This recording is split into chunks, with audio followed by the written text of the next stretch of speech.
నమస్తే, welcome to special focus. YCP హయాంలో అధికారం అండ చూసుకుని ఇష్టారీతిగా రెచ్చిపోయిన ఒక్కొక్కరికి ఇప్పుడు చుక్కలు కనిపిస్తున్నాయి. కేసులు వెంటాడుతుండడంతో తప్పించుకునే మార్గం కనిపించక గజగజలాడిపోతున్నారు. అలాగే కేసులలో నిందితులుగా ఉన్న వైసీపీ నేతలు ఒక్కొక్కరిని అరెస్ట్ చేయడానికి పోలీసులు పకడ్బందీగా రంగం సిద్ధం చేస్తున్నారు.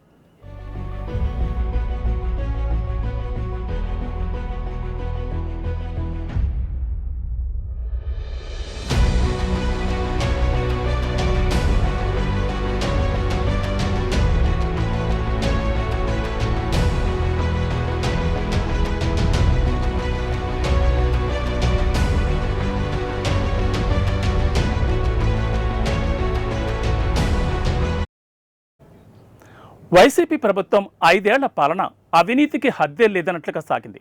ఆ పార్టీ నేతలు అందిన కాడికి ప్రభుత్వ భూములతో పాటు అటవీ భూములు, ప్రైవేట్ భూములను కబ్జా చేసేశారు. మరికొన్ని భూములను తక్కువ ధరకే జగన్ ప్రభుత్వం తన అనుకూల ట్రస్టులకు, కంపెనీలకు కట్టబెట్టేసింది. ఫలితంగా ప్రజలకు మేలు చేస్తారని అధికారాన్ని అప్పగిస్తే జగన్ మాత్రం తన హయాంలో ప్రభుత్వ, ప్రైవేటు భూములను దోచుకోవడమే పనిగా పెట్టుకుని పాలనను గాలి కుదిలేశారు. జగన్మోహన్ రెడ్డితో సహా ఆయన కేబినెట్లోని మంత్రులు, వైసీపీ ముఖ్య నేతలు 5 ఏళ్ల కాలంలో ప్రభుత్వ, ప్రైవేట్ భూములను దోచుకోవడమే పనిగా పెట్టుకున్నారు. 5 ఏళ్లు మంత్రిగా కొనసాగిన పెద్దిరెడ్డి రామచంద్రారెడ్డి, ఆయన కుటుంబం పెద్ద ఎత్తున భూములను కబ్జా చేసింది. పెద్దిరెడ్డి తన సతీమణి, కుమారుడి పేరుతో ఉమ్మడి చిత్తూరు జిల్లాలో 100 ఎకరాల భూములను కబ్జా చేశారు. ఆయన తమ్ముడు, ఇతర కుటుంబ సభ్యులు, వారి అనుచరులు బెనామీల పేర్లతో దోచుకున్న భూములకు లెక్కే లేదు.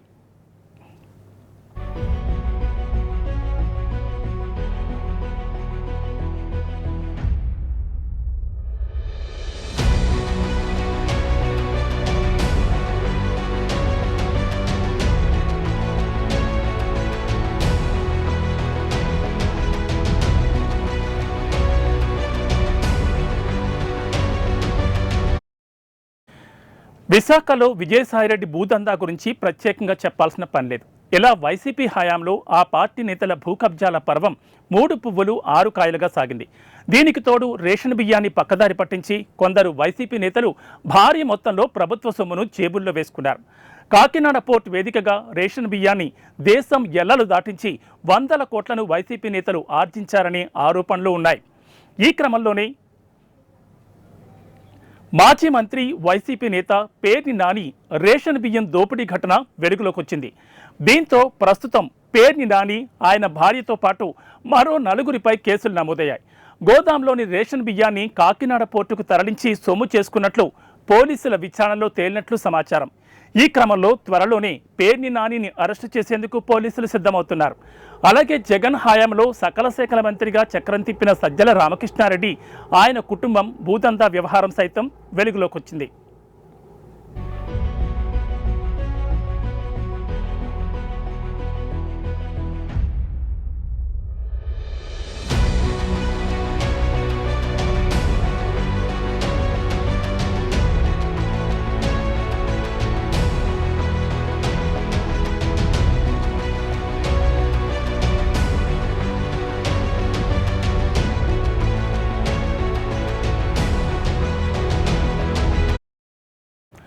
సజ్జల రామకృష్ణారెడ్డి వైసీపీ హయాంలో అధికారికంగా ఆయన ప్రభుత్వ సలహాదారు మాత్రమే. కానీ 5 ఏళ్ల వైసీపీ పాలనలో సజ్జల కీ రోల్ ప్లే చేశారు. సకల శాఖ మంత్రిగా పేరు తెచ్చుకున్నారు. వైసీపీ అధినేత జగన్కు అత్యంత సన్నిహితంగా ఉంటూ పార్టీలో నెంబర్ 2గా ఎదిగారు. యువ కార్యకర్తలందరినీ తన గుప్పెట్లో పెట్టుకున్నారు. అధికారాన్ని అడ్డం పెట్టుకుని ప్రభుత్వ భూములను ఇష్టారీతిగా కబ్జా చేశారని సజ్జల ఆరోపణలు ఎదుర్కొంటున్నారు. అయితే ఇప్పటికే ఈ వ్యవహారంపై AP deputy CM Pawan Kalyan విచారణకు ఆదేశించారు. వైసీపీ హయాంలో సజ్జల రామకృష్ణారెడ్డి కబ్జాల పర్వం యథేచ్ఛగా కొనసాగింది. అధికారాన్ని అడ్డుపెట్టుకుని ఏకంగా అటవీ భూమిని సజ్జల కబ్జా చేసినట్లు ఆరోపణలున్నాయి. వైసీపీ హయాంలో ప్రభుత్వ సలహాదారుగా జగన్కు రైట్ హ్యాండ్గా సజ్జల ఉన్నారు. వైసీపీ ప్రభుత్వంలోనూ, పార్టీలోనూ ఏ పని జరగాలన్నా సజ్జల రామకృష్ణారెడ్డి ఓకే చెబితేనే ఫైలు ముందుకు కదిలేది.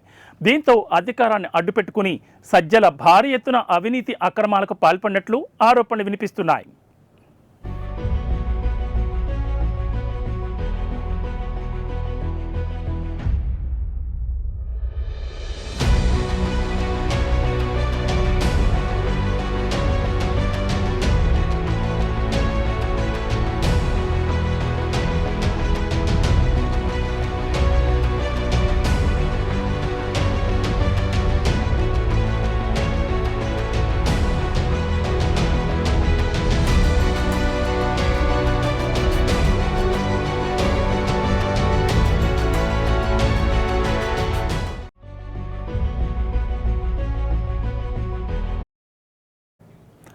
కూటమి ప్రభుత్వం అధికారంలోకి వచ్చిన తర్వాత సజ్జలపై పెద్ద ఎత్తున ఫిర్యాదులొచ్చాయి.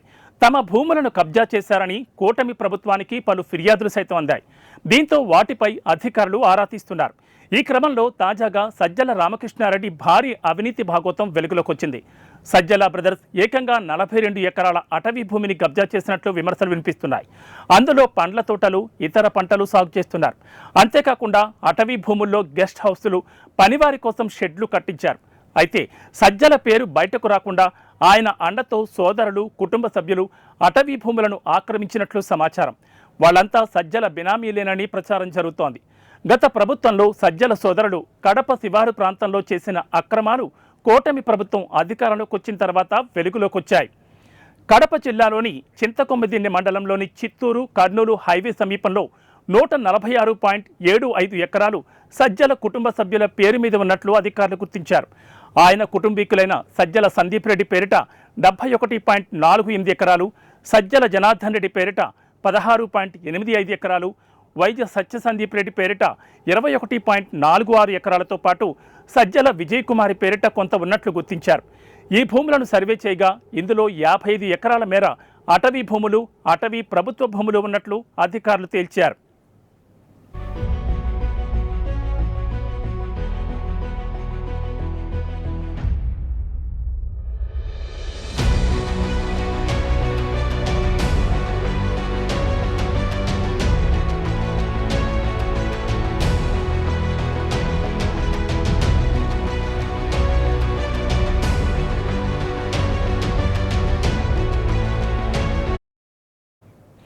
అయితే ఇక్కడ అటవీ శాఖ వాదన మాత్రం వేరేగా ఉంది. తమ శాఖకు చెందిన భూములు అందులో లేవని అధికారులు వాదిస్తున్నారు. రెవెన్యూ రికార్డుల్లో మాత్రం అవి అటవీ భూములుగానే నమోదై ఉన్నట్లు రెవెన్యూ అధికారులు చెప్తున్నారు. ఈ వ్యవహారంపై ప్రభుత్వం దృష్టి సారించి సర్వే చేయాలని ఆదేశించింది. హైకోర్టు ఆదేశాల మేరకు కడప ఆర్డీఓ, వైఎస్ఆర్ జిల్లా DFO, survey and land records అధికారితో కూడిన టీంను ఏర్పాటు చేసింది. ఈ టీం భూముల్లో సర్వే మొదలుపెట్టారు. ఇందులో అవకతవకలు జరిగినట్లు గుర్తిస్తే మాత్రం సజ్జల రామకృష్ణారెడ్డి అరెస్ట్ అయ్యే అవకాశం లేకపోలేదు. అందులోనూ అటవీ భూముల జోలికొస్తే ఉపేక్షించేది లేదని డిప్యూటీ సీఎం పవన్ కళ్యాణ్ ఇప్పటికే పలుమార్లు హెచ్చరించడం గమనార్హం. అయితే దీంతో కూటమి ప్రభుత్వం అధికారంలోకి వచ్చిన తర్వాత సజ్జల బ్రదర్స్ కబ్జాల పర్వంపై సీరియస్గా దృష్టి సారించింది. ఆ భూముల్లో అధికారులు సర్వే చేశారు. ఆ సర్వేలో సజ్జల కుటుంబం ఆక్రమణలు వాస్తవమేనని తేలింది. దీంతో సజ్జల హైకోర్టును ఆశ్రయించారు. ప్రభుత్వం తన సర్వే నివేదికను న్యాయస్థానానికి అందజేసింది. అంతేకాకుండా సజ్జల భూములపై మరోమారు సమగ్రంగా సర్వే నిర్వహించి ఆక్రమిత భూముల సరిహద్దులు గుర్తిస్తామని, రెవెన్యూ, అటవీ భూములు నిర్ధారిస్తామని తెలిపింది. న్యాయస్థానం ఇందుకు అనుమతించింది. అయితే పంట పొలాలకు నష్టం కలగకుండా యథాతథస్థితి కొనసాగించాలని ఆదేశించింది. దీనికి అంగీకరించిన ప్రభుత్వం తాజాగా Kadapa RDO, DFO, survey and land records ఏడీతో 3 సభ్యుల బృందాన్ని నియమించింది. ఆ సర్వే బృందం బుధవారం నుంచి సజ్జల భూముల్లో సర్వే మొదలుపెట్టింది.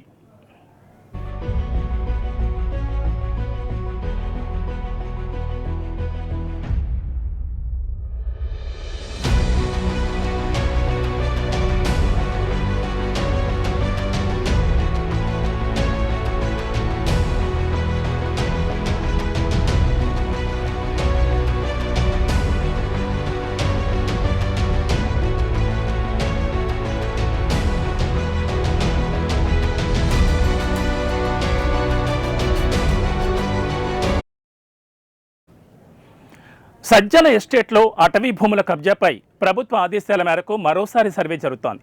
దీంతో ఈసారి సజ్జల కబ్జాలపై అధికారుల బృందం సునిశిత పరిశీలన చేయనుంది. అక్రమాలను తేలితే సజ్జల కటకటాలు లెక్కించక తప్పదని పరిశీలకులు అంటున్నారు. ఇది ఇవాల్టి స్పెషల్ ఫోకస్. మరో ఇంట్రెస్టింగ్ టాపిక్తో మళ్ళీ కలుద్దాం. నమస్తే.